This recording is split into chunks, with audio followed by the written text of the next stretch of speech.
Bonjour, je suis Timothée Berton, je suis le fondateur de l'application de prière YouPray et coproducteur du podcast Il était une fois la Bible.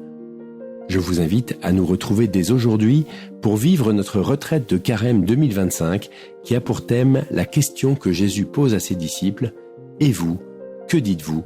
Pour vous, qui suis-je » Chaque jour, avec Réna et Romain, les fondateurs de Miséricordia, l'historien Jean-Christian Petit-Fils, le philosophe Mathieu Lavagna, le bibliste frère Étienne Métainier et bien d'autres encore, nous vous proposons un accompagnement pour mieux connaître Jésus et grandir dans votre relation avec lui.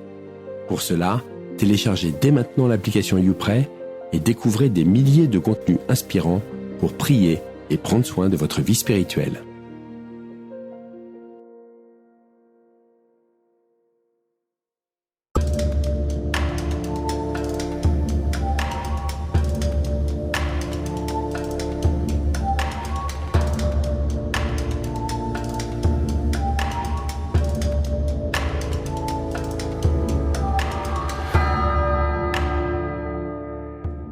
Bienvenue dans le podcast « Il était une fois la Bible ».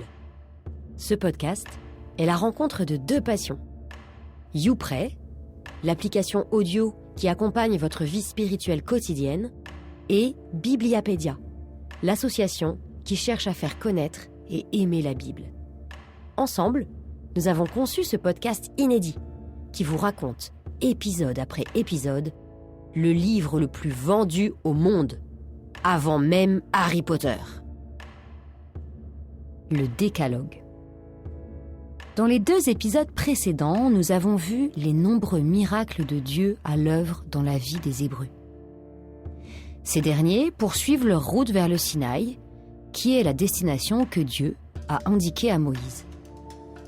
C'est là que doit s'accomplir quelque chose de grand, quelque chose d'unique dans l'histoire de l'alliance de Dieu avec son peuple.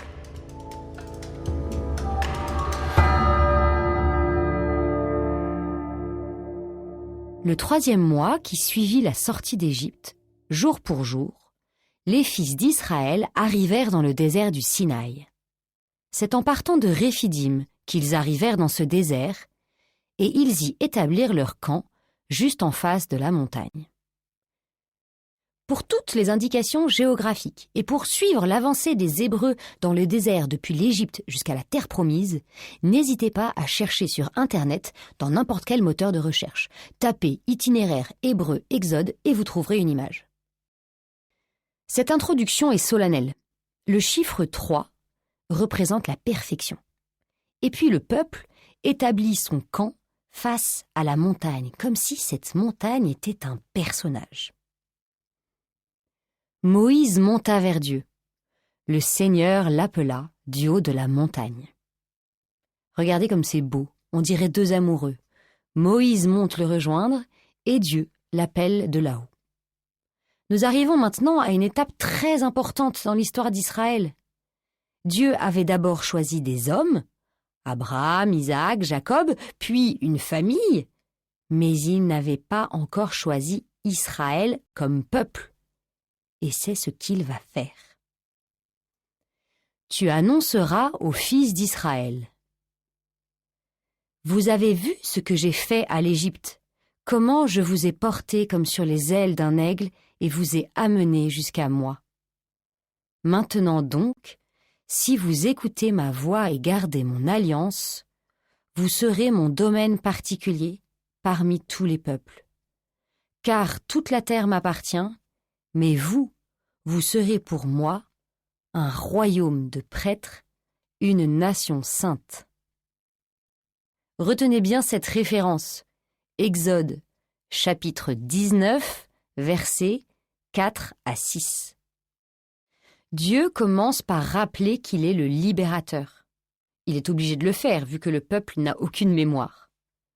L'alliance qu'il va passer est la suite de cette libération. Ce n'est pas une mise en esclavage. L'image ensuite d'être porté comme sur les ailes de l'aigle est très belle. Et encore plus quand on sait, comme l'explique le commentateur juif Rashi, que l'aigle est le seul animal qui porte ses petits au-dessus de lui et non avec ses pattes. En effet, les autres oiseaux craignent qu'un oiseau capable de voler plus haut qu'eux prenne leurs petits, tandis que l'aigle ne craint que les flèches des hommes. En attendant, voyons quelle va être la réaction du peuple. Moïse revint et convoqua les anciens du peuple. Il leur exposa tout ce que le Seigneur avait ordonné. Le peuple tout entier répondit, unanime. Tout ce que le Seigneur a dit, nous le mettrons en pratique. Ici, la mise en pratique est très importante. C'est la seule vraie manière d'obéir et donc de respecter l'alliance. Et Moïse rapporta au Seigneur les paroles du peuple. Le Seigneur dit à Moïse, « Je vais venir vers toi dans l'épaisseur de la nuée, pour que le peuple, qui m'entendra te parler, mette sa foi en toi pour toujours. » Voyez comme dans le projet de Dieu de se faire connaître, Moïse tient une place très importante, au point qu'il est nécessaire que le peuple ait foi en Moïse pour qu'il ait foi en Dieu. Le Seigneur dit encore à Moïse, « Va vers le peuple, sanctifie-le aujourd'hui et demain, qu'ils lavent leurs vêtements pour être prêts le 3e jour, car ce 3e jour, en présence de tout le peuple, le Seigneur descendra sur la montagne du Sinaï. Fixe des limites au peuple en leur disant « Gardez-vous de gravir la montagne et d'en toucher le bord. Quiconque touchera la montagne sera mis à mort. Quand la trompe retentira, quelques-uns monteront sur la montagne. » Moïse descendit de la montagne vers le peuple. Il sanctifia le peuple. Le 3e jour... petit aparté, les choses sérieuses commencent. Le 3e jour, c'est toujours le jour où il se passe quelque chose de grand. Quelque chose qui va permettre à Dieu de se manifester. Le 3e jour, dès le matin, il y eut des coups de tonnerre, des éclairs, une épaisse nuée sur la montagne et une puissante sonnerie de cor dans le camp. Tout le peuple trembla. Moïse fit sortir le peuple hors du camp, à la rencontre de Dieu, et ils restèrent debout au pied de la montagne. La montagne du Sinaï était toute fumante, car le Seigneur y était descendu dans le feu. La fumée montait, comme la fumée d'une fournaise, et toute la montagne tremblait violemment.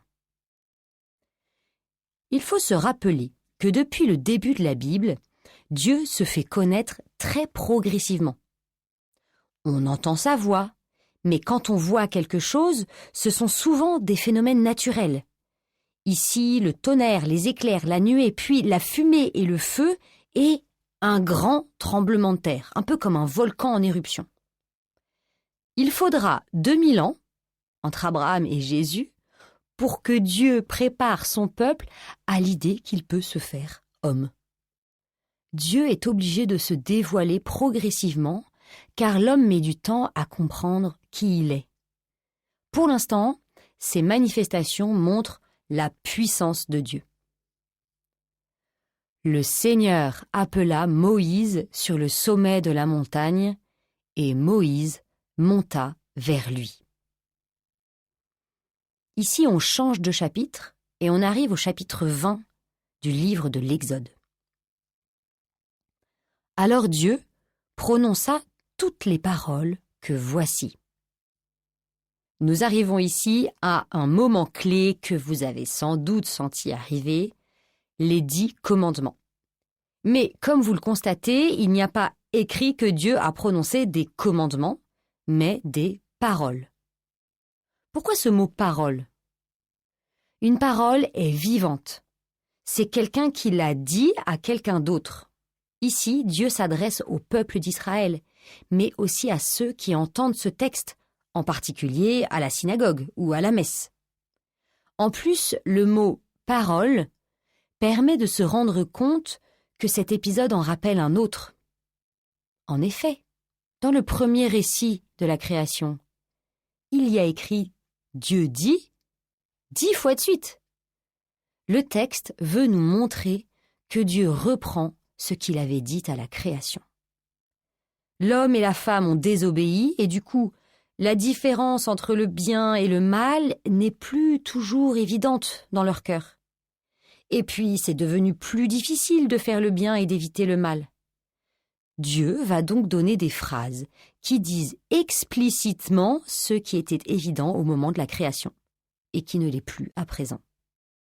Autre différence intéressante entre les Juifs et les chrétiens, les Juifs comptent bien qu'il y a 10 paroles, mais ce ne sont pas les mêmes que les chrétiens. Vous allez voir pourquoi en lisant la première parole.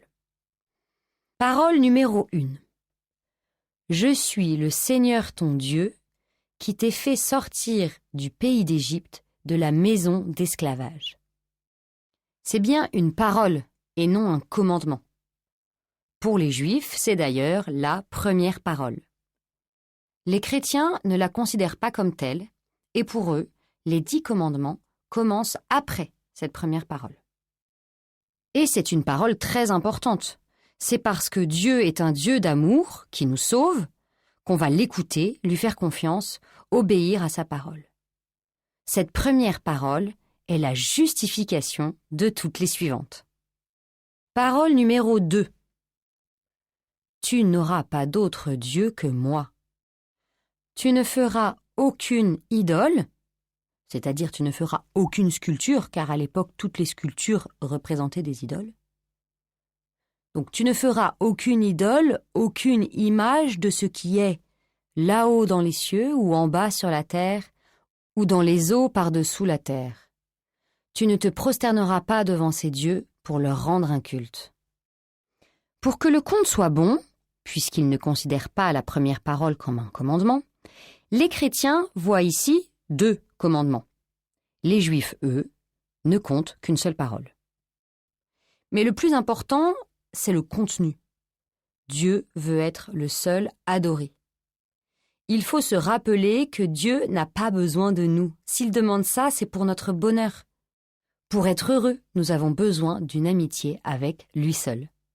Pour cela, il demande non seulement qu'on ne rende pas de culte aux faux dieux, mais aussi qu'on ne fasse aucune image du tout. Mais est-ce que ça n'est pas un problème ? Est-ce que cela veut dire à la poubelle les tableaux, les sculptures, les BD, les dessins animés ? Cette prescription, pour le moins troublante, est l'occasion de s'entraîner à lire la Bible précisément. Pour cela, il y a quelques principes à respecter.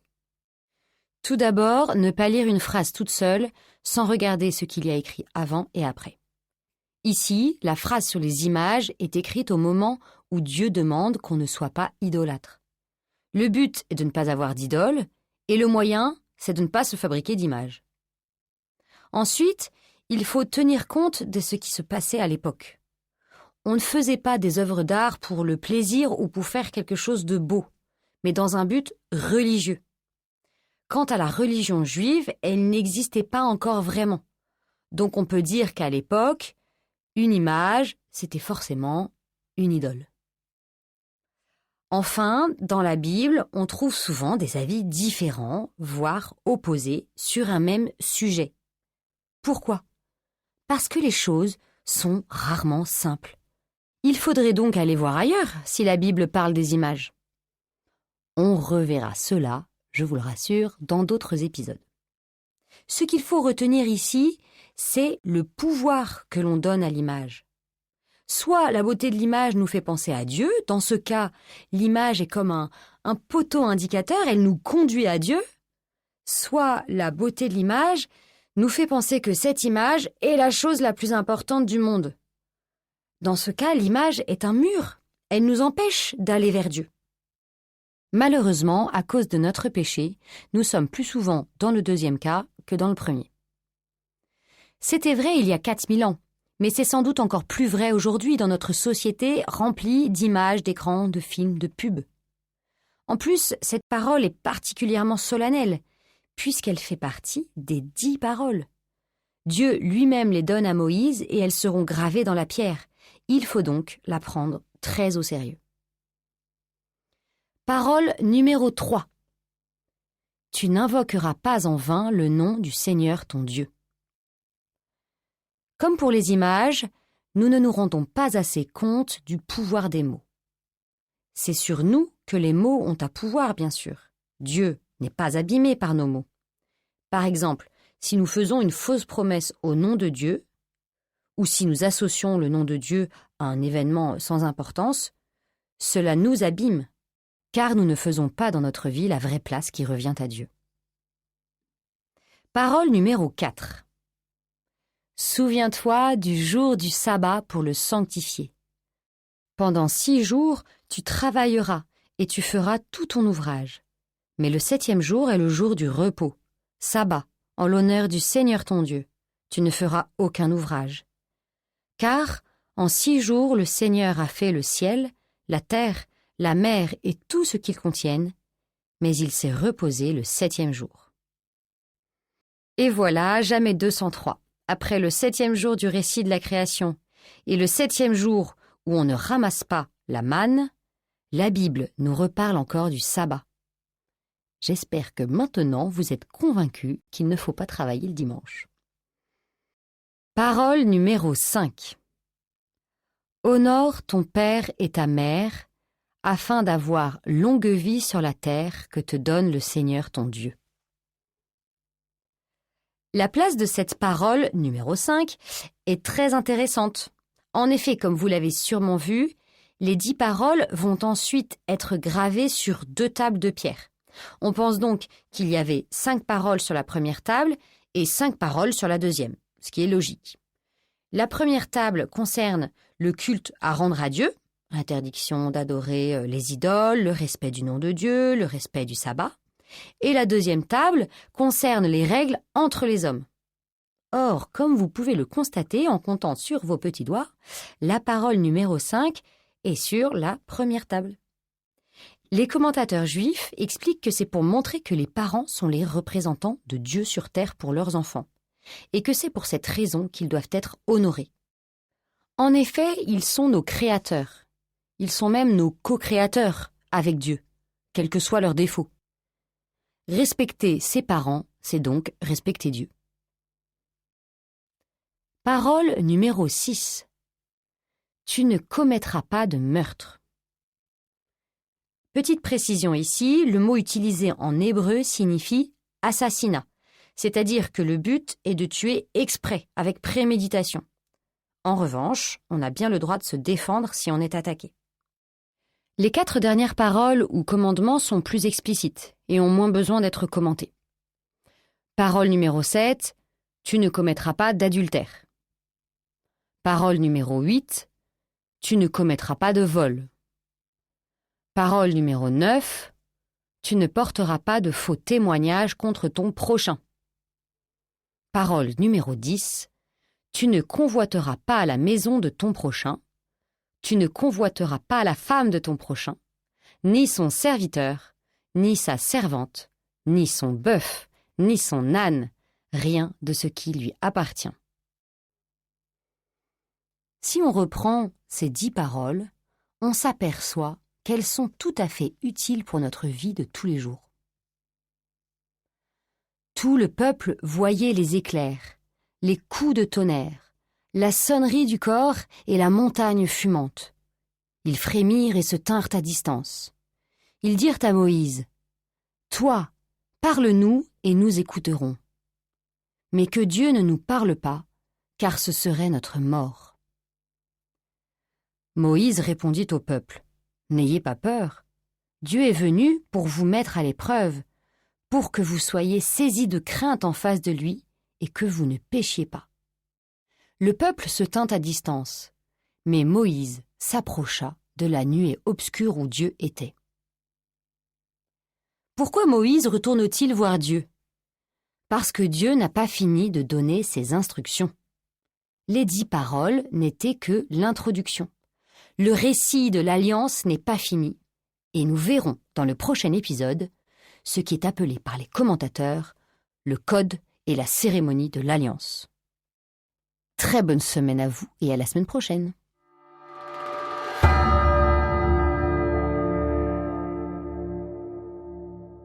Un grand merci d'avoir écouté cet épisode jusqu'au bout. S'il vous a plu, n'hésitez pas à partager ce contenu et à vous abonner. Et je vous donne rendez-vous la semaine prochaine pour un nouvel épisode d'Il était une fois la Bible.